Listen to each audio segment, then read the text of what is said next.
오늘 소개할 작품은 지난 1991년 발표된 프랑스 작가 아니 에르노의 단순한 열정입니다.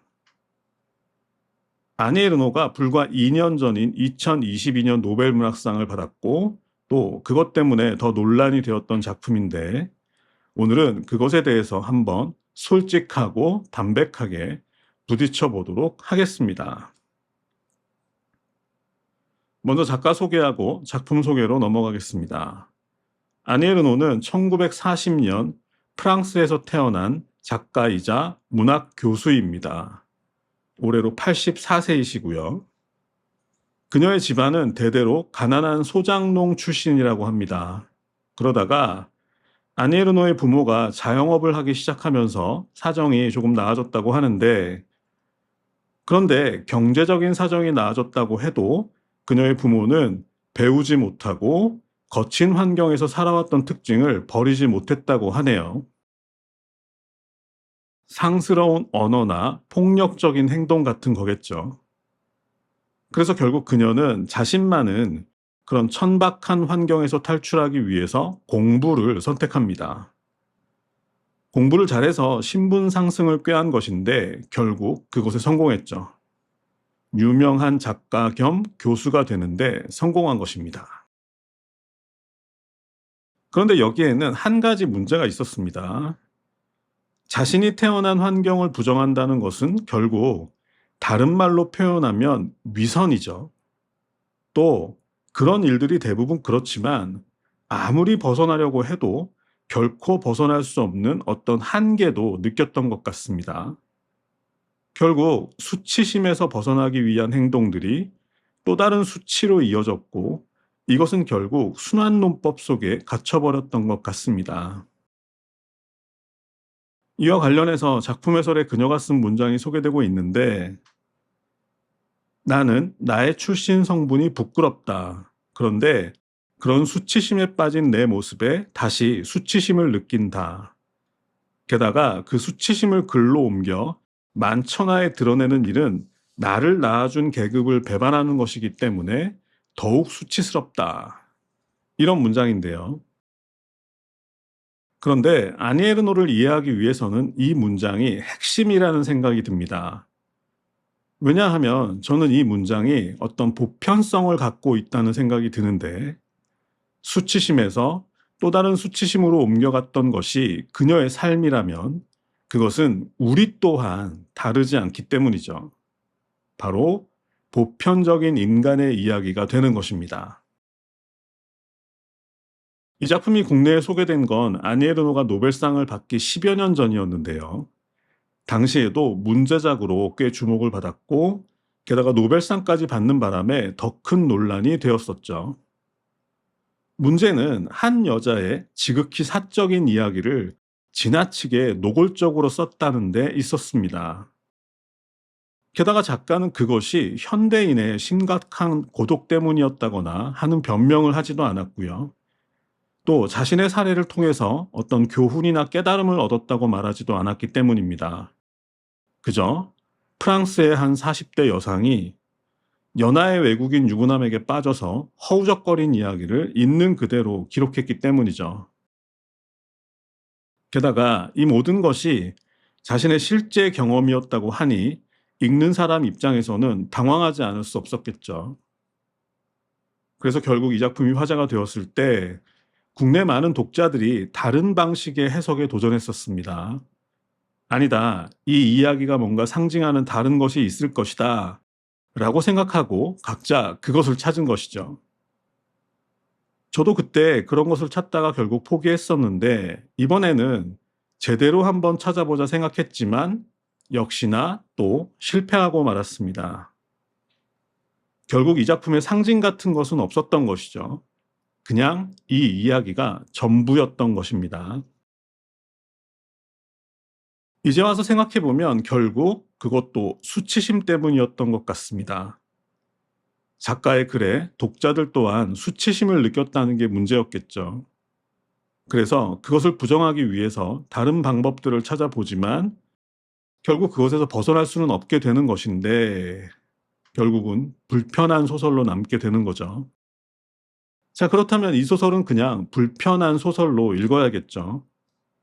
평소 내가 은근히 자랑스럽게 생각하는 내 안에 지적이고 매너 있고 자제할 줄 아는 자아 곁에 자리 잡고 있는 또 다른 어떤 자아와 이번 기회에 한번 대면해 보자. 그것이 어떤 결과를 불러올지 알 수는 없지만 아주 의미 없는 행동은 아닐 것이다 하는 마음으로 읽어야 할 것 같습니다. 앞서 말씀드린 것처럼 이 책은 어떤 핑계도 대지 않고 또 거기서 어떤 교훈을 찾지도 않고 다만 자신을 관찰할 뿐입니다. 맞아, 나도 이런 적이 있었지. 잊어버리고 있었는데 다시 보니까 나도 그랬었구나. 그런데 그게 꼭 나쁘기만 했나? 하는 생각을 하는 것만으로도 이 책을 읽는 시간이 의미 있는 시간이 될 수도 있을 것 같습니다. 그럼 본격적인 책 소개를 시작하겠습니다. 자, 40대. 두 아들의 엄마인 주인공은 어느 날 어느 연하의 유부남 러시아 외교관과 불같은 열정에 빠지게 됩니다. 이 작품에서 작가는 의도적으로 사랑이라는 단어는 배제하고 있습니다. 그야말로 단순한 열정인 것이죠. 그리고 그것은 그녀의 삶을 완전히 바꿔놓았습니다. 하루 24시간 전체가 그에 대한 생각으로 꽉 채워진 것인데요. 책을 읽지도 못하고 글을 쓰지도 못하고 노래도 대중가요만 듣게 되었습니다. 오직 대중가요의 솔직하고 감성적인 가사에 대해서만 공감할 수 있었던 것이죠. 그녀의 두 아들은 이제는 어른이 되어서 독립해서 살고 있었는데 그들은 그런 엄마를 발정난 암코양이쯤으로 여겼지만 열정에 빠진 그녀에게 그런 시선은 아무 의미도 없었습니다. 책 초반부에는 그 남자에 대한 열정 때문에 모든 일상이 뒤죽박죽된 상황들이 계속해서 이어지고 있는데 그런데 그런 이야기들을 읽다가 문득 기시감이 드는 장면 하나를 마주치게 되었습니다. 그녀가 애인의 전화벨 소리를 듣지 못할까봐 진공 청소기도 쓰지 못하고 헤어드라이어조차 사용하지 못하는 장면이었는데 거기에서 아, 나도 그랬었지 하는 기억이 떠올랐습니다. 마치 마들렌처럼 잊고 있었던 기억이 모두 되살아나는 순간이었는데 그렇게 생각하니까 잘됐다 싶었죠. 이번 기회에 잊고 있었던 과거를 다시 살펴볼 수 있겠구나 싶었습니다. 그것 또한 현재의 저를 이루고 있는 소중한 과거의 일부분이니까 한 번쯤은 다시 만나볼 필요가 있겠다 싶었던 거죠. 어쨌든 작가는 계속해서 지나치게 솔직한 자기 고백을 이어가고 있었습니다. 여성 잡지를 펼치면 제일 먼저 운세람부터 읽기 시작했고 자기와 비슷한 사연을 다룬 영화를 찾아서 헤매기도 했습니다. 그러면서도 한편으로는 자신이 아주 위험한 상태에 빠져 있다는 것은 자각하고 있었는데 그래서 한 번은 혼자 이탈리아 여행을 떠나기도 했지만 그것은 오히려 그 남자의 존재감만 부각시킬 뿐이었습니다. 게다가 외교관인 그가 언젠가는 모국으로 돌아갈 것이라는 생각은 그 사람에 대한 집착을 멈출 수 없게 하는 주된 이유가 되었습니다. 그 사람이 떠나고 나면 아무것도 기대하지 않는 무의미한 일상이 찾아올 것이고 그러면 그럴수록 그 남자에게 더욱더 집착하게 되었던 것이죠. 그렇게 현재에 매달리면서 살았지만 그 사람은 결국 프랑스를 떠나 모국으로 돌아갔습니다. 그 이후 주인공의 삶은 살았는지 죽었는지조차 구별할 수 없게 되었는데 이제 그녀의 모든 미래는 아무런 계획도 없는 무의미한 날들의 연속에 지나지 않게 되었습니다. 다만 그 사람을 만났었을 때 입었던 옷을 입고 그 사람과 함께했던 장소에 가서 그의 흔적을 찾을 뿐이었습니다. 그래봤자 아무 소용없는 일이라는 걸 주인공도 알고 우리도 알지만 우리가 그랬듯이 주인공도 그렇게 하고 있는 거죠. 그렇게 과거를 찾아 헤매던 주인공은 결국 그 사람에 관한 글을 쓰기로 결심합니다. 그 사람의 말이나 서로의 대화 속에 등장했던 단어들을 세심하게 기록할 필요가 있기도 했지만, 그보다는 무엇보다도 이제는 전부 잃어버린 자신의 가장 열정적인 시간을 복원하고 되찾아서 시간의 경과에 따라 다듬어지고 미화된 기억이 아니라 그때 그 순간의 가장 생생한 기억을 영원히 간직하고 싶었기 때문인 것 같습니다. 그렇다면 프루스트가 말했듯이 그것은 자신이 적어도 한 번쯤은 제대로 살았었다는 분명한 증거로 남을 수 있겠죠. 이제 이 소설의 마지막 문장에 대한 이야기로 이 시간 마무리하도록 하겠습니다.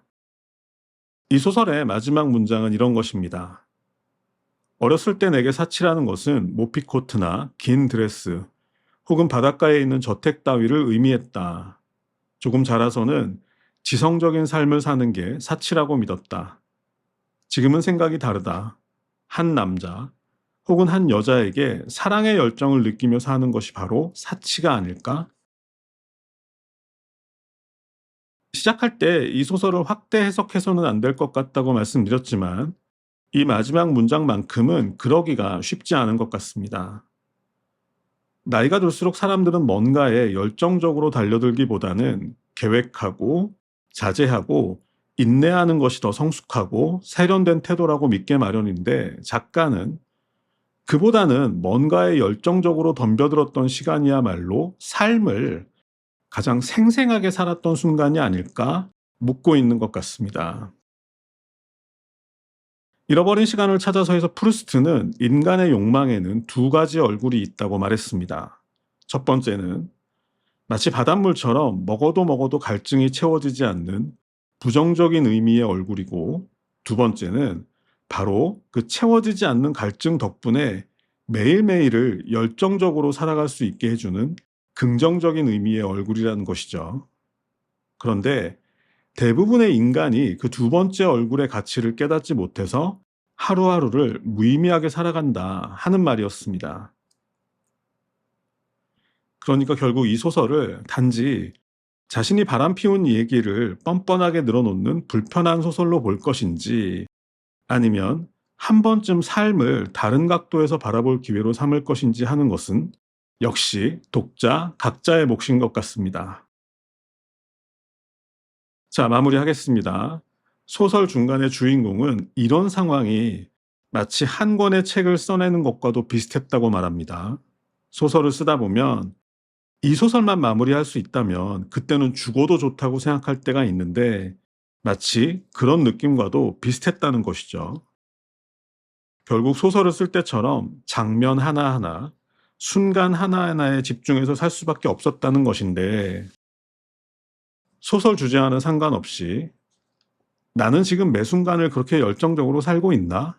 하는 의문이 들었습니다. 당연히 아니죠. 매 순간을 그저 되는 대로, 살던 대로 살고 있는 것 같은데, 그러면 앞으로 어떻게 해야 하나? 그런 생각을 하면서 책을 덮었습니다. 한 해가 끝나고 새로운 한 해가 시작되는 시점인데, 참 좋은 질문 하나가 제 앞에 던져진 것 같습니다. 내일이면 더 이상 기회가 없을지도 모르니까 오늘에 더 집중해야 되겠구나 하는 생각을 하면서 책을 덮었습니다. 자, 오늘은 여기서 마무리하겠습니다. 감사합니다.